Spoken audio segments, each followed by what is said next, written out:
สบายดีคือเก่า FC ทุกคนมาพบมาพ่อคือเก่ากับโพสีทุกๆพระเครื่องเมืองลาวเข้ามาก่อนอื่นฝากกดไลค์กดแชร์กดติดตามหน่อยเนาะ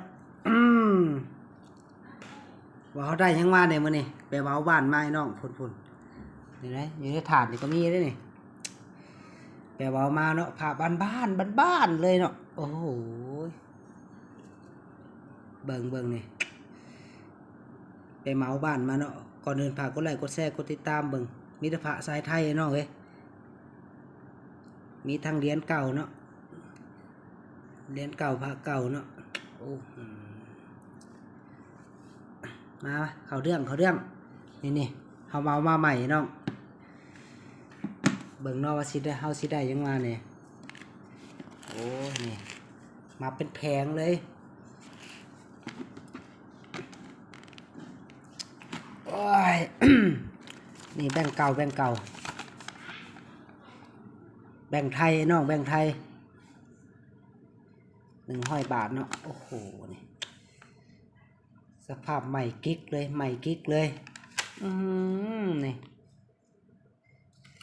นี่ตลับนวดมาลุ้นกันโอ้ยเป็นลูกแก้วเฮ้ยน้องเอาบ่ได้เปิดเบิ่งเลยเด้อมื้อน่ะนี่โอ้เป็นลูกแก้วตลับไหนเป็นตลับเงินในน้องนี่โอ้ยสวยงามแต่ยังมาอีกนี่เป็นรุ่นกระโดดตึกไปน้องเนี่ยทาเบชีพังไทยด้วยนะครับมาพร้อมตะกุดเด้อนี่มาบั่นมาใหม่ๆถ้าก็มาหอดเนาะสมเด็จหลวงพ่อคูณอยู่สิ้นเดิมๆเลยเนี่ยโอ้โหบ้านหลังนี่ว่ะปวดทวดนี่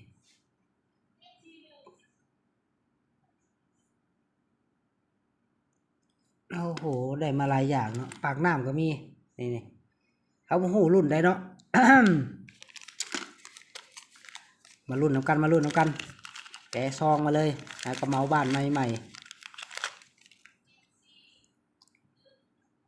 เอ้ยลูกปู่ตะมะ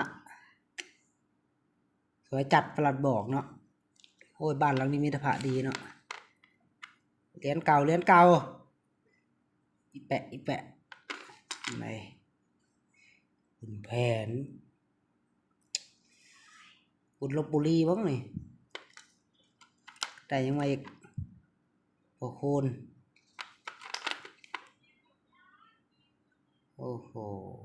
เหรียญบาทเก่าไอ้น้อง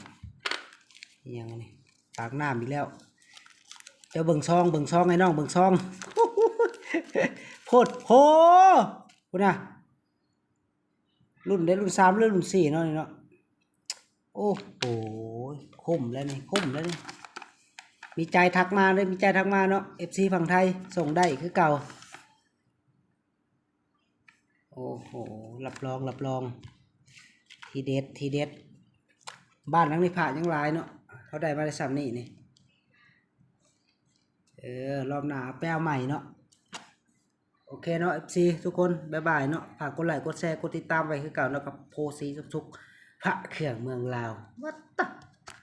บ๊ายบายพุ่นน่ะของได้มามื้อนี้เนาะเมาบ้านจากก็ยังแหละเอาโบแกะเนาะปล่อยตามนี่เลยเนาะท่านใดสนใจเนาะทักมาเนาะหรือทักเข้าเพจโพสีทุกๆพระเครื่องเมืองลาวเนาะ